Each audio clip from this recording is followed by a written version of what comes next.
Bukeli sikubingelele sikwamukele ezindabeni zehora lokuqala. Lezi ndaba nizithulelwe unkosazana wakwaDambuza Magubha. Nazi ezinohlonze emini nje. In terms of the arrests, you will see we had a total of 616,423 arrests. Amaphoyisa athi sekuboshwa abantu abangaphezulu kwezinkulungwane ezingamakhulu ayisithupha selokhu kwasungulwa umkhankaso wokulisana nobugebengu Operation Shanela. We said the MDC must stand in abeyance, including virtual, till after elections. I-ANC sithathe isinqumo sokuhlehlisa isigcawu sokuqondiswa izigwegwe sowayengumholi wayo uJacob Zuma kuze kudlule ukhetho lukazwelonke. It's truly an honor to stand here and receive this award on behalf of the Springboks. A big thank you to the department for the nomination and the award. Ompetha bomhlaba amabhokobhoko bakhale bemuka nezindondo emcimbini wezindondo zemidlalo i-SA Sports Awards obubanjelwe eSun City.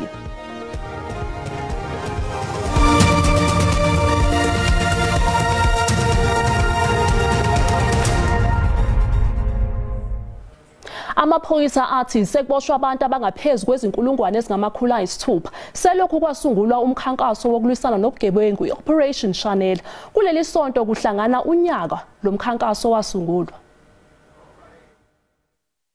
Izikhulu zamaphoyisa kuzwelonke ezibambe isithangami nabezindaba ngenhloso yokuzochaza ngomsebenzi osewenziwe ngaphansi komkhankaso i-Operation Shanela.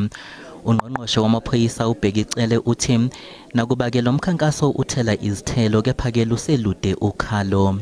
We do this with an understanding that we have not arrived. We have not arrived. There is still a lot of ground to cover.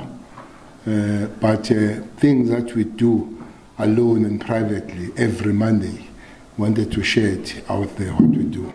Bangaphezulu kwezinkulungwane ezingamakhulu ayisithupha abasolwa sebekhalelwe ngamasongo kaSigonyela ngezinhlobo zobugebengu obahlukene selokhu lo mkhankaso wasungulwa. We had a total of 616,423 arrests. Just to give you a few breakdown of those, we've had arrests under your contravention of your firearms, which is 3,418. We've had possessions of firearms. We've also had failure to prescribe records. We've also had arrests under your liquor, dealing in liquor, a total of 19,192. Yize kunjalo kepha ubugebengu obufana nodlame olweyamene nobulili buyaqhubeka nokudla lubi. Assault GBH, we had an increase of 8,200, that is a 4.9% increase. Then for common assault, we had an increase of 3,094, that is a 1.7% increase. Umbiko usihle Dlamini wezindaba ze-SABC.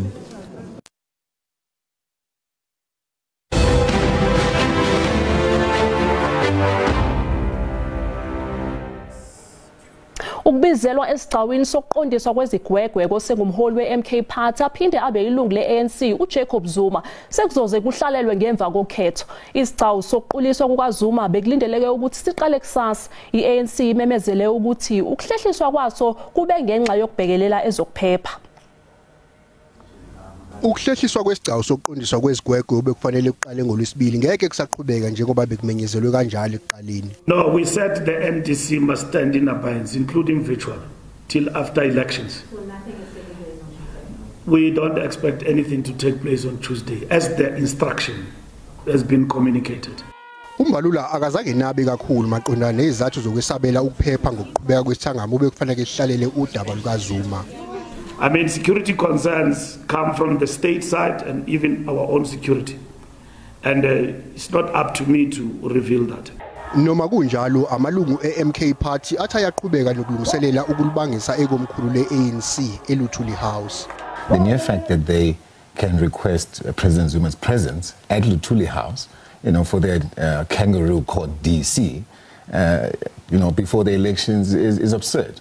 So, they brought this upon themselves, and our president, being, one person who's not a coward, would definitely be there. So, and in person. So, and that's where we're at. That's where we stand. Kusenjalo iANC iziqhelanisile nokuthi ihlangene nohlelo lokucutshugulisiswa kwesikhulu esengamele uphiko lwezindaba eSABC uMoshweshwe Monare.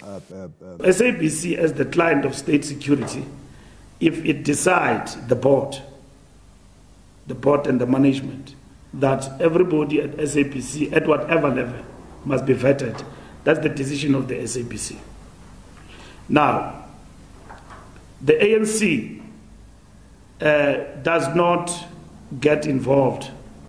iSABC ishicilele istatement sayo eqagula ukuthi ayinabo ubufakazi bokuthi ihhovisi likaMengameli licuphe umsakazeli womphakathi noma ezinye zezikhulu eziphezulu zeSABC.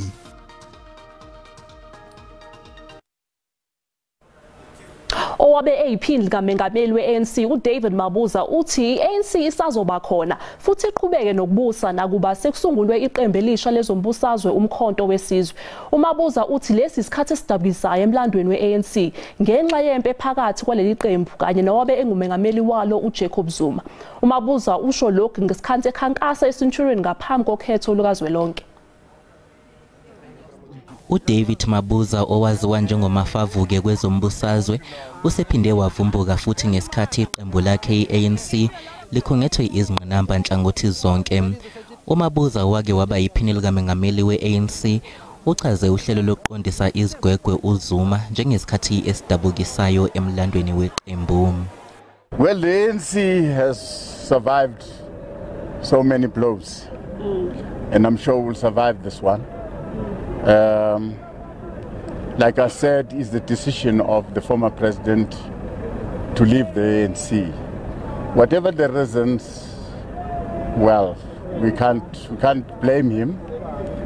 Ourselves will remain in the ANC.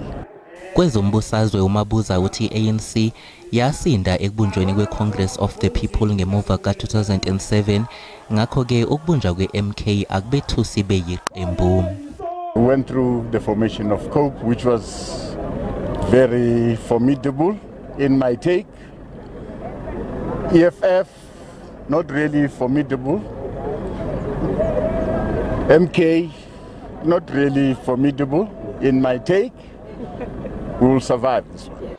Lowo owake waba yiphini likaMengameli weANC uthi akayindawo kwezombusazwe. I'm still with the ANC for the longest time you can think of, until I retire.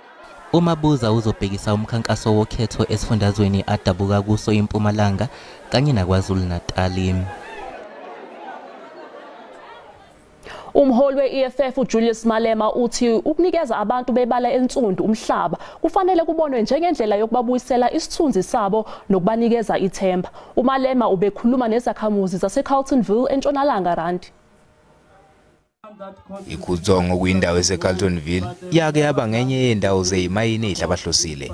Manje zakhamuza kule ndawo zikholelwe ekutheni uhulumeni wentando yeningi usayishaya indiva. Kweyingane elisekile ngakho izakhamuzi kubalwa izinga eliphezulu lokungaqashwa kwabantu, ubugebengu, ukusetshenziswa kwedakamizwa nokungalethwa kwedingo. Let police take over the streets of Khutso. Let there be peace and order in Khutso, and that peace we will deliver it. EFF ithi kuyamangaza ukuthi kule minyaka engama-30 yenkululeko abantu bebaleni nsondu abakabi nawo umhlaba. This land belongs to me. This land is mine. That's why even in their drunk state, they never point at a sheikh and say, Kiakamo. They point the land. Futhi ngaphansi kwe-EFF inkampani zeyimayini zizosiza umphakathi okukhona kuyo zona iyimayini. Those minerals are the ones that were supposed to give you a better life.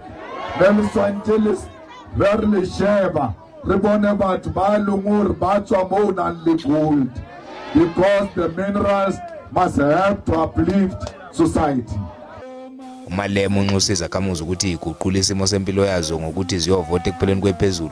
Unxusa ukuba zikhiphe iANC emandleni. Umengameli we-IFP uVelenkosini Hlabisa uthi yodwa indlela yokuthi izakhamuzi zakuleli zikhombise ulaka lazo ukuphuma ngobuningi ziyovotela ukususa i-ANC emandleni okhethweni lukazwelonke. Ubekhuluma ngesikhathi leli qembu likhankasa kwamaphumulo eKwaZulu-Natal. I-IFP ibonakala ivakashela neindawo lapho yena okwesekwa khona kakhulu ngaphambilini. Leli qembu lisanda kuphunyuka iqatha lapha kwamaphumulo ngemuva ukuthi i-EFF iphuma emshadweni we-IFP ngemuva nje konyaka bephethe umkhandlu ngokuhlanganyela. Amalungu e-IFP athi avotela ukuthi iqembu lidle umhlanganiso bese lihlinzeka ngezidingo kubantu. Indawo ebingawaswela amanzi, indawo imigwaqo yakhona ebinganayo imigodi njengoba uyibona nje. Size lapha nje emsakazi ngoba sidlule emgwaqeni. Sihamba sivike imigodi yonke imigwaqo. Ngivotela amathuba omsebenzi, ngivotela nemigwaqo angakithi engalungile nezingane zethu ihleze emakhaya ayifundi. I-IFP ithi uma isemandleni ngaqinisekisa ukuthi ilwisana nobugebengu. Umengameli we-IFP uVelenkosini Hlabisa uthi umhla ka-29 kwephezulu usuku lokwakha uhulumeni onakekelayo. Sinesizathu ukuthi ngomhla ka-29 May usuku lokuba sivuke sonke siye ezikhungweni zokhetho siyovota sikhiphe uhulumeni oyisehluleki ophoqa abantu bakithi bahlale emakhaya bengasebenzi. Ubuholi be-IFP buthi bunxusa ukuba kuvikelwe isithunzi nomlando omsunguli weqembu Inkosi Mangosuthu Buthelezi eyindabeni ze-SABC nginguVusi Khumalo kwamaphumulo. Sithatha iqhu ezitolo kanti uma sibuya sizokuphathela udaba oluthi Today marks 40 days without the interruption of power supply. And I really want to pause here and just express my most sincere appreciation. Ungqongqoshe wezindaba zogesi usephinde wagcizelela ngelokuthi ukumiswa kohlelo lokucishwa kogesi osekuphele isikhathi esingaphezulu kwenyanga akuhlangene nokusondela kokhetho lukazwelonke.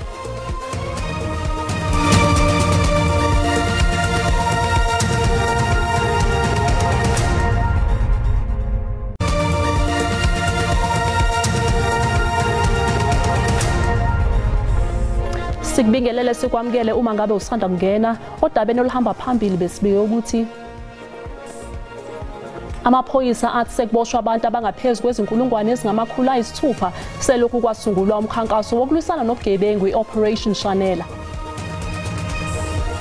Mbukela sikhumbuza ukuthi lezi ndaba zikhona ku-YouTube na ku-SABC Plus. Ngena kuzo uzicinge ngamagama athi SABC izindaba na kanjani uzosithola. Kunxuswe amaqembu ezombusazwe ukuthi abekezelelane futhi ehlise nomoya njengoba iqina imikhankaso yokhetho lwalonyaka. Lesicelo senziwe ngabefundisi ngesikhathi kubanjwe umkhuleko kazwelonke wokukhulekela ukhetho ozayo ebandleni iGrace Bible Church ePimville eSoweto. This moment to break the chains of political killings and intolerance. Amabandla ahlukene ahlanganyele ebandleni iGrace Bible Church eSoweto ukuzokhulekela ukhetho olunokuthula nokwamukela imiphumela yokhetho kungakhathalekile ukuthi ivuna liphi iqembu. 1994 was a very, very troubled time when we were preparing to get into the elections. And in that process, we needed to deal with the violence that was rife at the time. And that process produced for us what was called the Peace Accord, which was led by many of our faith leaders of the time. We were younger, some of us, but were inspired by their commitment to make sure that the elections that we were going to have at that time are going to be peaceful. Ukhetho lwalonyaka luzoba ngolushube kakhulu njengoba kukhona amaqembu amasha ezombusazwe kanye nabangenela ukhetho ngokuzimela. Umnyango wamaphoyisa uqinisekise izakhamuzi ukuthi umthetho uzothotshelwa ngesikhathi sokhetho. We have trained all men and women in blue in terms of electoral policing. We are still busy training some of them that we have not yet finished. We have over 7 teams that we have put out standby to assist in various hotspot areas in the country. Lomkhuleko uza nje amanye amaqembu ezombusazwe anongabaza ubuqotho nokwethembeka kwekhomishana yokhetho ezimele kuleli iIEC. Uhlelo lwe-SABC Elections 360 luvakashele iNyuvesi yaseGoli ngenhloso yokuba nenkulumo mpikiswano nentsha yakule nyuvesi mayelana nokhetho osesemomo.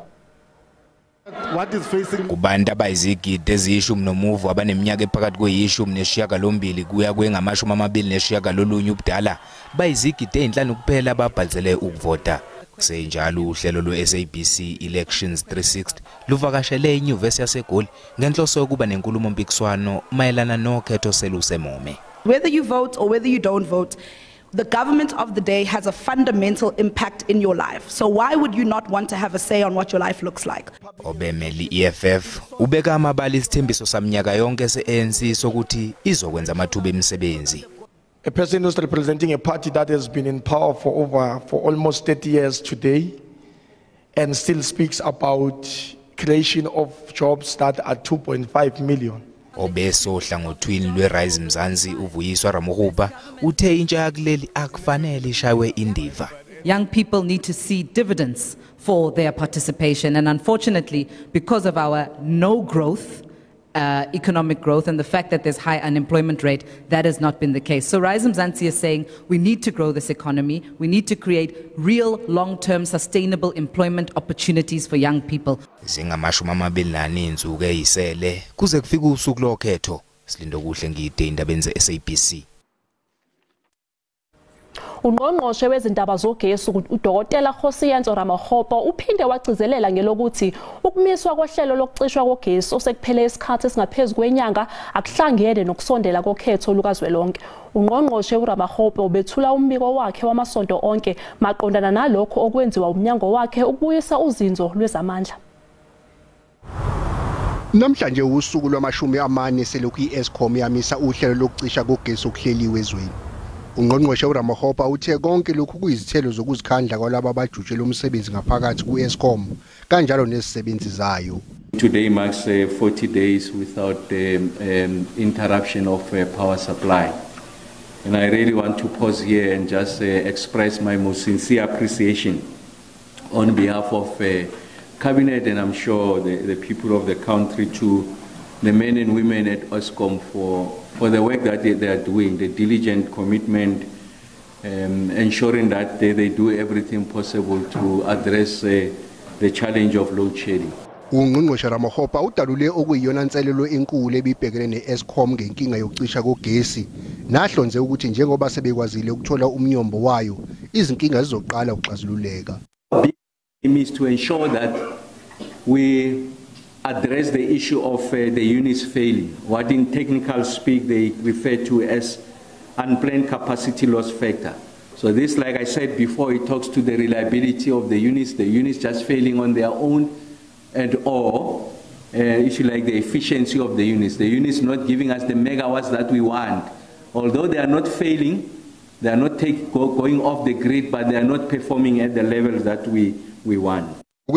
Eshicilelwe yi-Eskom kamuva bathi banomthamo weneli wamandla ogesi nokwenza ukuthi kungabibikho ukucishwa kogesi okuhleliwe okwamanje. Ikhomishana ebeliholwa iJudge lenkantolo yomthethosisekelo eselathatha umhlalaphansi uSisi Khampempe isithole ukuthi umkhandlu dolobha iGoli yiwona unecala ngokuphangala kwabantu abangama-77 ngesikhathi kusha isakhiwa usindiso nyakenye. The City of Johannesburg and JPC never attended to repairs and maintenance of the building. The Usindiso building showed signs of disrepair and danger to life and property. It became liable to be demolished within the meaning of Section 12 of the Building Regulations and Building Standards Act of 1977. The report also finds that there was evidence of contraventions of the city bylaws by the city. Ukugqoza kokutholakala kwezindawo zokusebenzela kanye nokuthola uxhaso yizona zinqinamba ezibhekene nezinhlangano zezolimi ezisebenzisana ngokuhlanganyela 12 cooperatives eBergville eKwaZulu-Natal. Umfelandawonye 12 yasungulwa uThabani Shezi osebenzisa ulwazi lakhe alithole eminyakeni engu-15 eboshiwe ulithekele kumalungu omphakathi lapha eBergville. Lo mfelandawonye unezingadi, inkukhu, ingulube nobuhlalo. Lokho kwenza ukuthi bakwazi ukuxosha ikati eziko. Ngaphandle kwezithukuthuku zabo basaneyinselelo zokudayisela izitolo ezinkulu futhi bantula uxhaso lukahulumeni. Difficulties sibhekana nawo ukuthi uma seyikhona ke lento sizoyidayisela bani inkinga esibhekana nayo ngoba nabantu ama big markets kubukhona ukuthi uhlangane nawo lo ma big markets. Lo mfelandawonye unamalungu angu-15 ongabesifazana abaningi abaphilisa amalungu emndeni yabo engu-70 ngalolu hlobo lebhizinisi. Kuyasiza kakhulu ngoba siyakhona ukubhaka amakhekhe sihambe siyodayisa ezikoleni. Badayisa imikhiqizo yabo emphakathini nakuba bevuma ukuthi usizo lukahulumeni uma ngase liqhamuke lungababeka esicongweni. Ukuhlanganisa kwethu ingadi ke kube sekusiza kanje nayo ngoba sebese sithola nabanye sebesilekelela abasixhasayo sibanikeze lokho okusalayo uma ngabe kuthengiwe okuthengwa umakhelwane ngoba imarket asamnani. Umfelandawonye 12 uthi iphupho lawo ukuthi bathole nethuba lokuhwebela ezindaweni ezithandwa yivakashi eDrakensberg. Eyindabeni ze-SABC nginguvusi Khumalo eBergville oKhahlamba.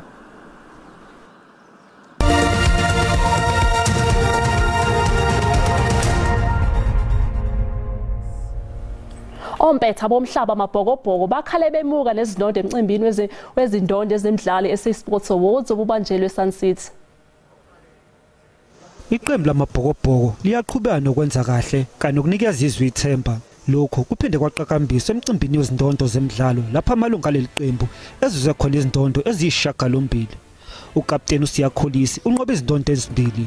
U-Eben Esbeth wanqoba indondo yokuba umdlalo ovelele wonyaka. Kwathi uManny Libok wanqoba indondo yokuba umdlalo ovelele ofikayo. I just want to say keep pushing, keep believing, keep chasing your dreams because I believe everything is possible in life. Ubengumqeqeshi wamabhokobhoko uJack Nienaber uyena oqokwe njengomqeqeshi ovelele. Kwathi iqembu lamabhokobhoko laqokwa njengeqembu lonyaka. Yeah, it's really an honor to stand here and receive this award on behalf of the Springboks. A big thank you to the department for the nomination and the award, and I think a big thank you must go to the fans and the supporters. Inhlangano yebhola lombhoxo iqokwe njengenhlangano yezemidlalo yonyaka. Umengameli walenhlangano wahlomula indondo yokuba ngumlawuli wonyaka. I'm truly honored to receive this award, but it truly belongs to my executive for their dedication and commitment over the last 8 years, steering us through the most difficult period in the history of rugby.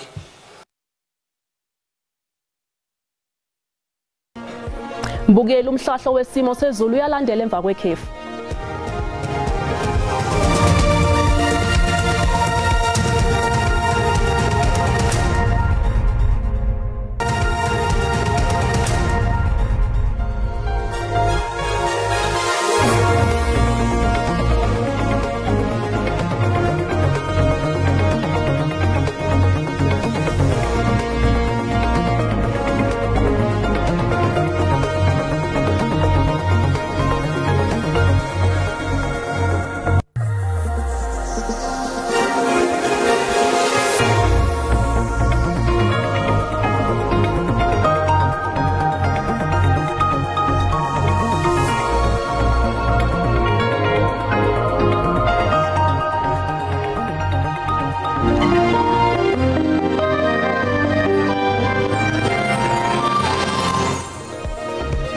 Mbukeli sizibeka lapha ezehora lokuqala emini siyabuya futhi ngehora lesikhombisa sale kahle.